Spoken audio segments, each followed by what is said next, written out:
Not many people have the privilege of having a mother who looks as though she could attend one of the neighboring high schools. Because of her youthful appearance, I could go on for hours with stories such as the time she was catcalled by one of my fellow classmates in the NBA parking lot. Or the time our waiter lectured me for 15 minutes about how a man should always pay for his woman's meal. Or even the many times I had been subject to awkward conversations by my friends regarding exactly how attractive my mom was. While I'm sure these anecdotes would be entertaining and overall more enjoyable to listen to, I am here to share with you what my mom means to me. Something I sincerely admire about my mom is her ability to make anyone feel at home and comfortable. One of my earliest memories of this is the perfect example.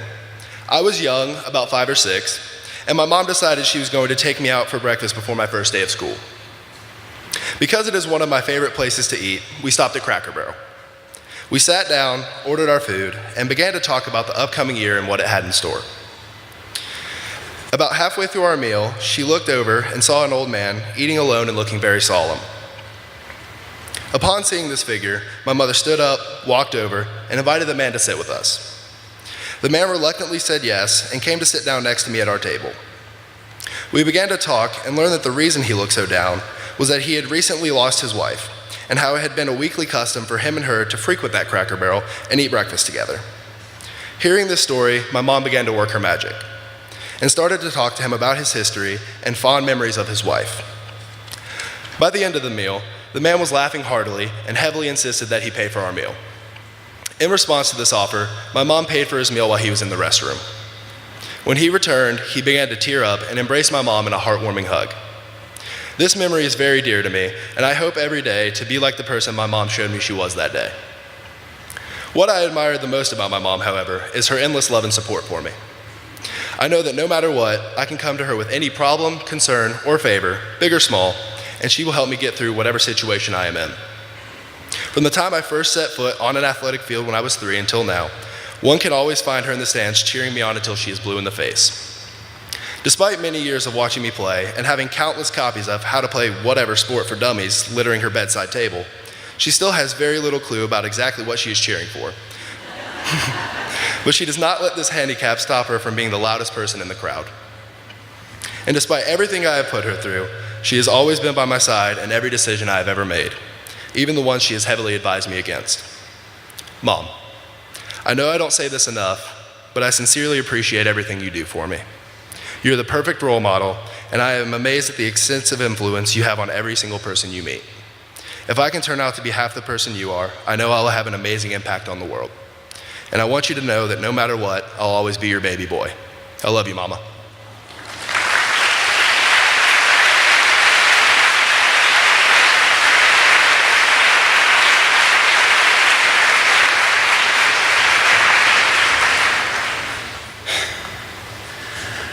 Rhonda Throckmorton Alley was born on November 21st, 1966 in the Nashville St. Thomas Hospital. She spent her life before college in Texas, Tennessee, and Florida. She attended Vanderbilt University, studied in France, and received her Bachelor of Arts. After college, my mom worked as a reporter for the lifestyle section of the Nashville Banner for 5 years and reached the position of a fill-in editor for her, in addition to her other responsibilities. My mother had my older sister in mid-1995 and continued by raising 3 more kids who are now 21, 18, 16, and 11.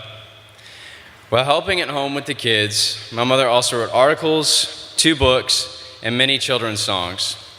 She battled breast cancer in 2014, and I believe she is an amazing woman that has made the difference in many lives.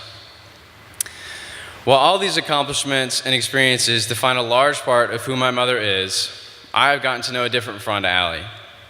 My mother was born without the economic resources that many families at NBA enjoy, and it was not until her father, Sonny Throckmorton, made it big with his songs, The Cowboy Rides Away, cut by George Strait, Why Not Me, cut by the Judds, and The Way I Am, cut by Merle Haggard, that she was greeted with the opportunities to attend college through these resources. Usually when someone comes into money, they hold it very closely. Now, my mother has a very funny attitude towards money. Just this year, she went to wash all the pillows and big sheets in our house at a laundromat.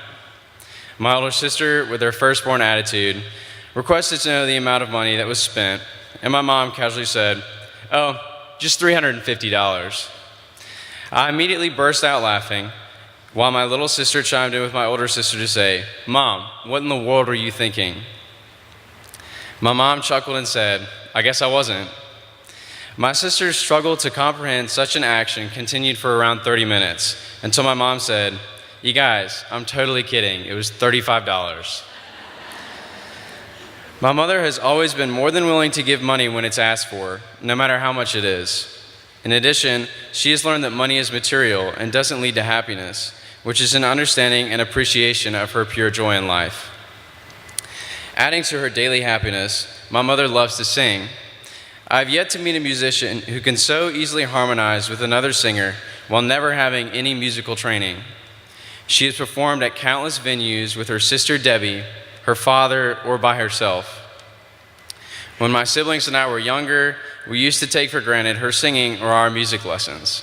I remember my mother shuttling all 4 children at one point in our young years to a music lesson of various instruments.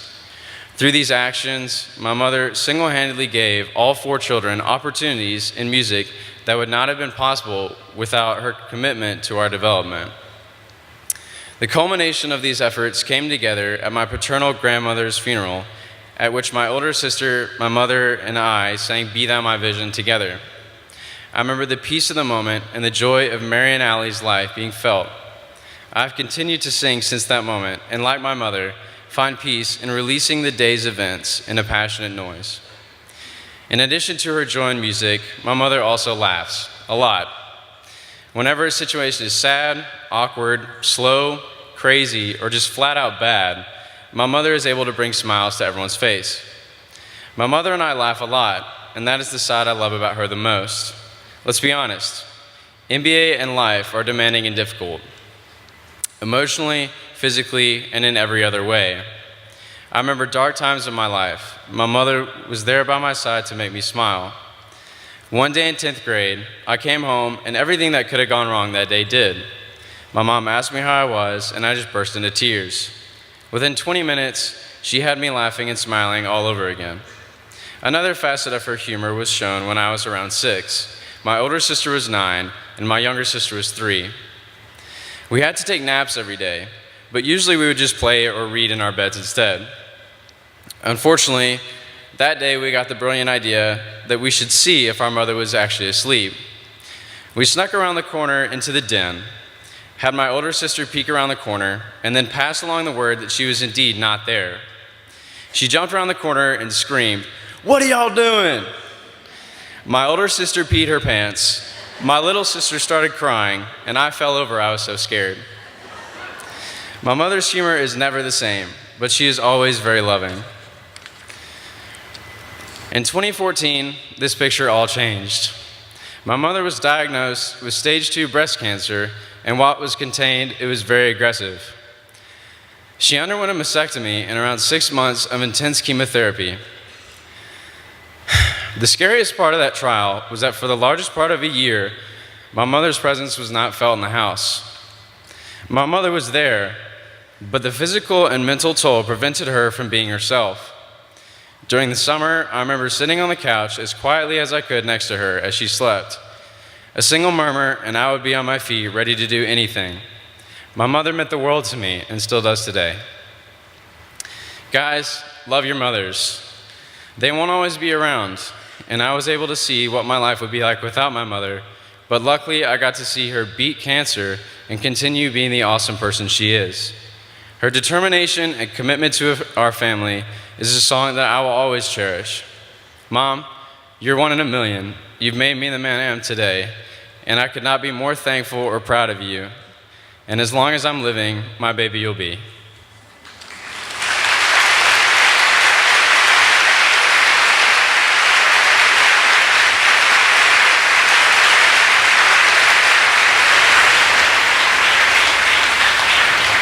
Thank you, Josh. I want to start out by thanking Josh Key because he looked over just before this and my hand was shaking. I dropped my water and he goes, "Ryan, you can take double teams and triple teams all night. You can really tell your mom how you feel. I promise. It's going to be okay, buddy." I want to start out by saying that I'm really excited to see that my mom made it here before I started speaking. It did not storm in halfway through my speech with apologies about how the dog was going nuts while she was trying to feed a kid who decided halfway through mealtime that he was going to throw his diaper across the room and sprint over to the carpet just so he could relieve himself in the most taxing place possible. Needless to say, my house is a little bit chaotic sometimes. My mom just adapts and flourishes in the ever-changing chaos. Just go with the flow, she always says. It's gonna be okay. To take a step back and introduce my family a little, I should explain that I am the youngest of 4 loud, sometimes obnoxious and aggressive, but always polite and caring boys, and our demeanor all stems from Mama Bear.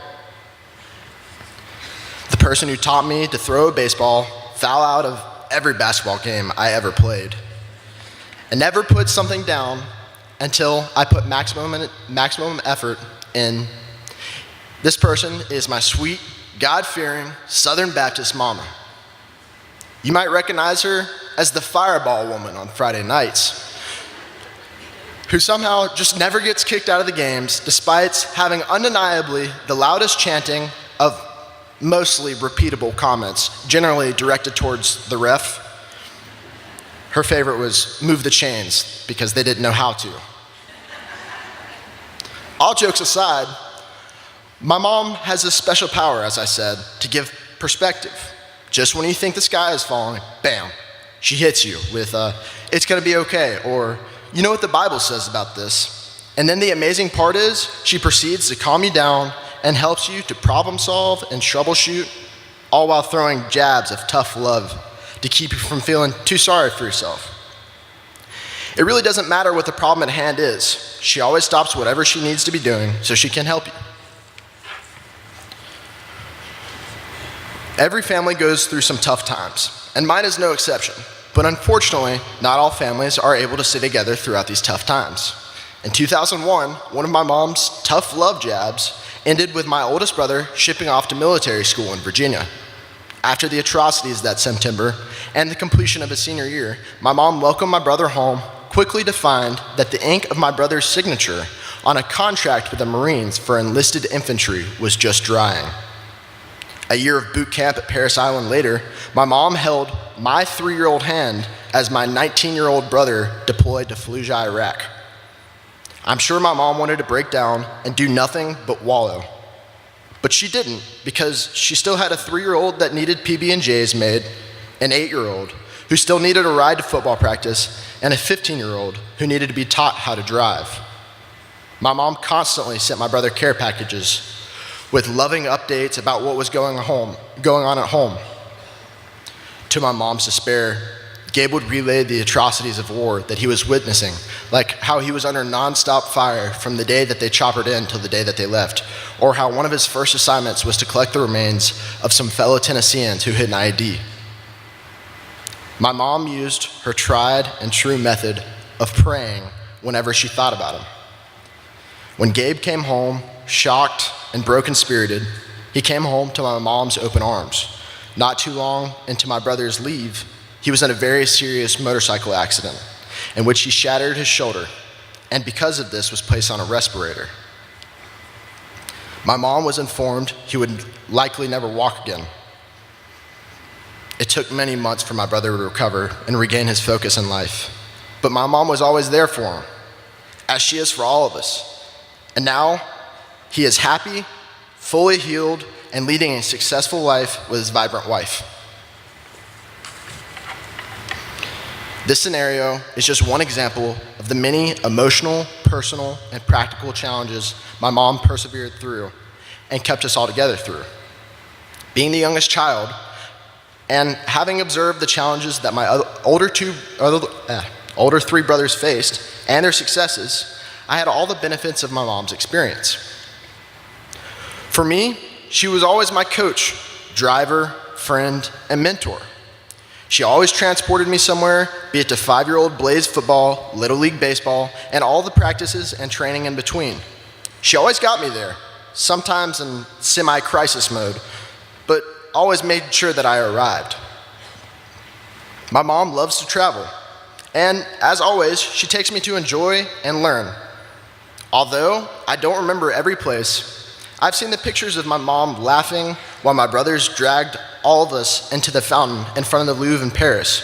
When we lived in the Netherlands, my mom insisted on me studying at a Dutch school so that I would learn to speak the language, and she convinced the coach that I should be on the rugby team, who did not speak English.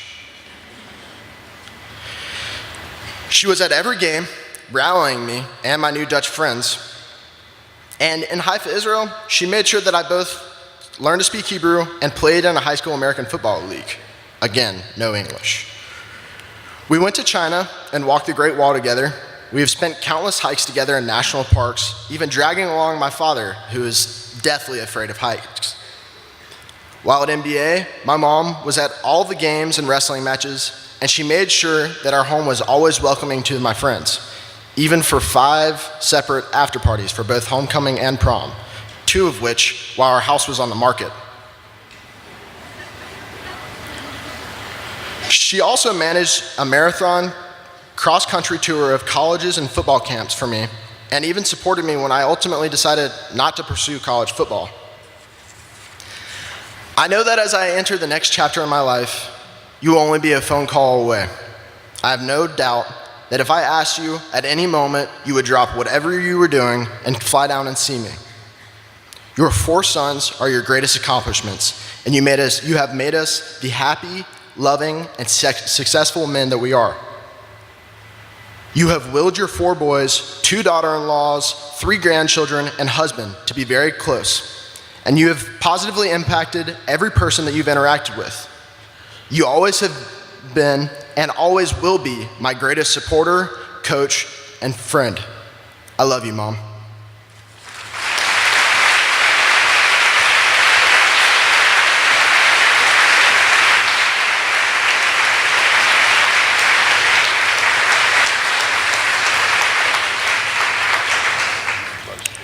Good morning.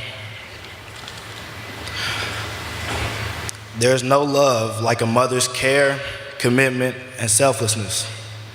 The closest thing being to unconditional. Mothers remind you of your work, support you when you're at the bench, and tell you to follow your dreams in hopes that you'll be everything they know you can be. I am blessed to have a mother that does all of the above and then more. She works hard for me, worries about all my routines, and ensures that I do my best every time, all the time. For that care, I cannot thank her enough for the good she does. My mom has been superwoman, playing roles of both mom and dad at times while managing another child and their problems, a strenuous working schedule while working at St. Thomas Hospital as a respiratory therapist, and juggling her own personal life. Lisa Wade is the biggest and best influence I have ever had in my life. I mean that. She has been there for me when I was at low points, like losing state championships in football back to back, and is still with me at times when I finish my last few days here on the Hill.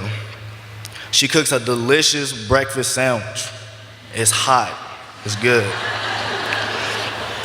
In the mornings before I go to school, she cleans the house until it's spotless, attends all my sporting events, whether I'm playing or not, and most importantly, she prays for me when I don't deserve the compassion or love. I am blessed to have a woman like her in my life, and even more honored to be her son. You make every day in my life bright, no matter how the weather outside is or how my internal temperature is. I must apologize though. I'm sorry, Mom. As great as you are, I do not understand how fortunate I am to have you in my life and do at times take advantage of your help. I know that sometimes we act as opposing forces rather than a mother and son, but I know it's just because we're out here trying to do the best for each other, and that's just how life is. I cannot proclaim my true love I have for you through this small speech, so I'll try to sum it up in the most simplest way I can. I love you, Mom.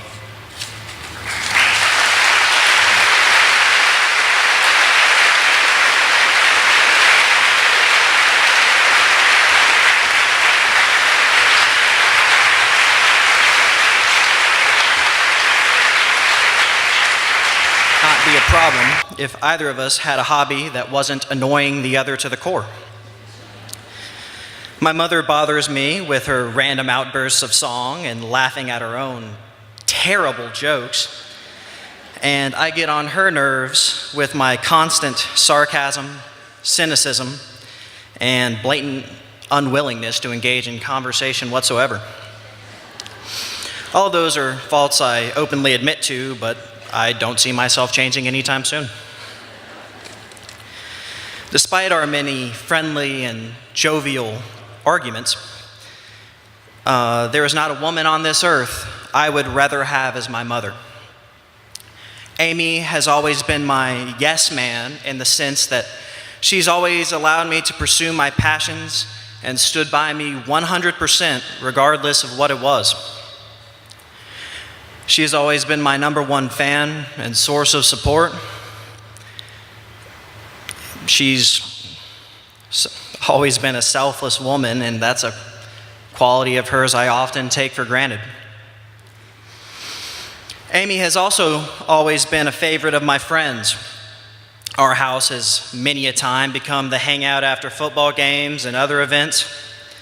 She has always been a gracious host and welcomed droves of rowdy teenagers without complaint.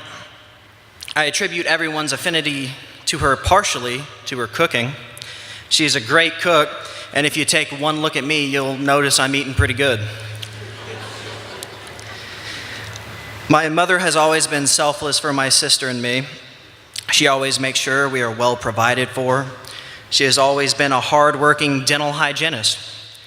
I jokingly mock her line of work by calling her a glorified toothbrusher, even though I know her work is far harder than I give it credit for. Now, I guess I would like to address the elephant in the room, which is my past battle with cancer. For many of you here, you could have seen this coming from a mile away, and believe me, I'm almost as tired of talking about it as you guys are of listening to it. But I would be doing my mother and my relationship an injustice by not mentioning it.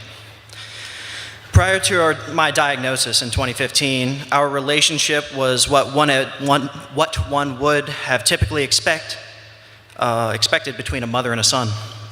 However, after I started treatment, our whole dynamic that we had developed as a mother and son was completely uprooted, and our family, and our reality, rather, was completely readjusted in a surreal and unimaginable way. Before, we had never had to face such a challenge, and before me lay the vast unknown and the very real possibility of death. That's putting it bluntly. But I found that there is a gray line between life and death that I came closer to crossing than either of us really would have liked. I went from an 8 to 3 school day to breathing through a tube in a matter of weeks. I ended up staying in the hospital for a total of 75 days between June of 2015 and April 2016, and my mom was there for just about every single second of it. She quit her job to take care of me full time, which was not an easy task, believe me. And I believe her sacrifice is a testament to how much she cares for and loves me. To be perfectly honest, if it were not for her, I might not be up here today to tell this story. Now the somber part is over. Because of our past adversities, I feel as if we have a unique relationship. We have a different perspective on things, which in many ways is a blessing, as it is sometimes a curse. We have an appreciation for our time together that I had wished I had developed younger, but I'm so happy we still get to enjoy our time together now. Mom, I have no idea where I would be without you. I love you more than you know, and certainly more than I often let on.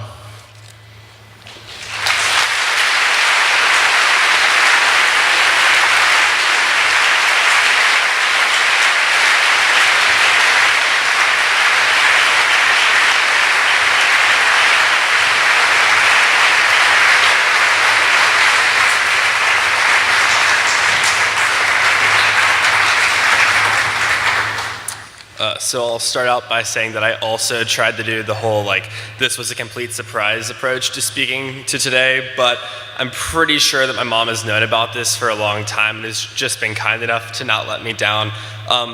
Honestly, though, it's probably a good thing. I've come to this event for 5 years and watched her cry through the speeches of boys who she had no relationship to, so I can only imagine what she's going through right now. When I was around 7 years old, I was returning home from a trip to see some relatives up in New York, and I remember my mom commented on how she just really missed the Southern culture when she was in New York because all of my cousins and all of my relatives referred to her as either Miss Carla or Carla instead of Mrs. Rosenthal like they did in the South. And I'm starting with this story not because I think it's that revealing about her personality. I mean, it says a little bit, but I think the more important part is the irony of this story now. Because for all the kids in this room, I'm sure if you've ever talked to me about my mother, you've probably called her Carla instead of Mrs. Rosenthal. To be honest, I'm not really sure why this trend started, but in the 8th grade, people thought it was funny to just randomly drop my mom's first name into conversations. And, as an insecure 8th grader, my angry, nervous responses to these chants just, they weren't really about her as much as they were me. I mean, I loved my mother, but the mentality that sometimes arises in MBA of the if it annoys them, keep doing it, it ensured that these chants continued on into high school. And Carla's fame didn't end there. When I started doing debate more nationally, a lot of my friends from across the country also started referring to my mother as Carla. So what was it? What made Carla so special? As I sat down to write these comments, I thought through what made Carla, Carla. And the answer to me became apparent pretty quickly, but I think in order for everyone to understand it, you need to know a bit more about my mother. My mom is a strong, determined, accomplished, and caring woman. Before I was a concern, my mom produced TV commercials, created safety videos for power companies, and built restaurants on work sites where the construction crew feared her a little bit more than they did my dad. These days, many mothers here today may know my mom because she's ever present in the Nashville community, whether it's helping to organize the 150th year anniversary event we're holding in a few days here, serving as the president of both the JCC in Nashville and for the neighborhoods that we've lived in, or organizing a tennis match for a team she captains. She is passionate about everything she takes on. She is truly a manifestation of the phrase, if you want something done right, ask the busiest person you know. A few months ago, it dawned on me that as much as I complain about MBA's workload, she often goes to sleep after I do and wakes up before me. I honestly don't know how she does it all. To be honest, I don't really know what even makes her as driven as she is. There was no tragic childhood event that changed her whole worldview. Her drive's all from within. And it's not like she holds some dear, close ties to the Nashville community. In fact, she was raised on a farm in South Florida and had a pretty interesting mix of activities as a child, from participating in rodeos to showing Old English sheepdogs to participating in a performing arts school for theater in high school. She had this powerful aura about her that continues today. When senior superlatives were voted on at her non-performing arts high school, she was voted most talented at a school where she had never been in a performance. While dreams of Broadway success faded in college, my mother continually has found areas where she puts her talents. And sometimes this perseverance can be frustrating. I never dared to not put all of my efforts into an activity I'm working on. And the classic Carla expression, we do the things we have to do before we do the things we want to do, is constantly circulating in my head. Her intensity and expectations are simply relentless. For example, sometimes I'll come home and hear her shouting, "Come on, John, play tennis," across the house. And assuming it's current tennis player from America, John Isner, I'll walk across the house to see what tournament's going on, and only then I'll realize that she's actually shouting at a rerun of a match from 20 years ago involving John McEnroe. This intensity of hers and her determination has been centered around tennis for the last few years.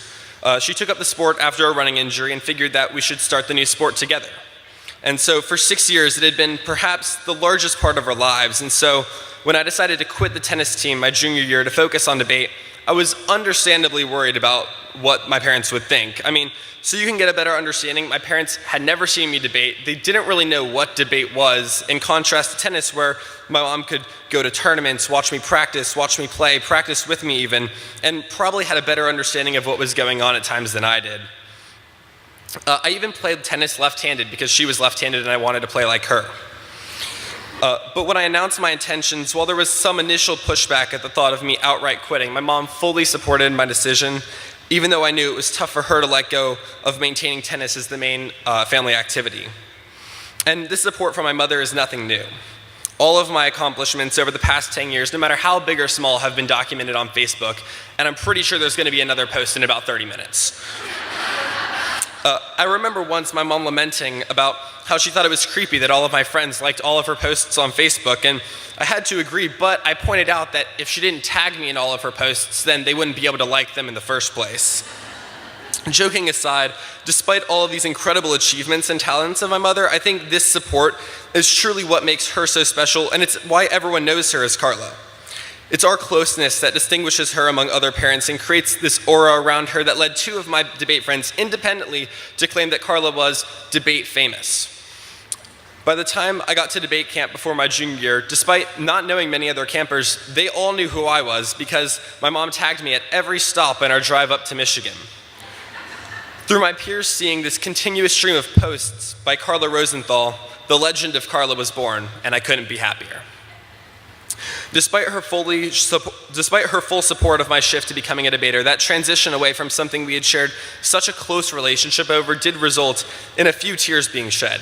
But once again, this is just a part of what makes Carla who she is. It's not always sad tears. My mom happy cries a lot, like probably 6 times so far today, understatement. But to give you a few examples of other things she's cried about over the years: Florida State football games, landing in a plane and seeing Wyoming's landscape, Hallmark commercials, seeing me in a tux at prom, getting my driver's license, me taking out the trash without being asked, or really any chore, and most recently my enrolling in college. Now, that last one you might think, well, that seems normal, but she cried on the phone with me when I told her about a scholarship I got.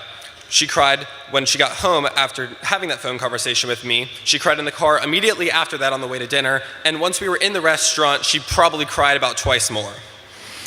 I think this crying, though, is representative overall of both the bond we share and her more general commitment and overall devotion to everything around her that constantly amazes me.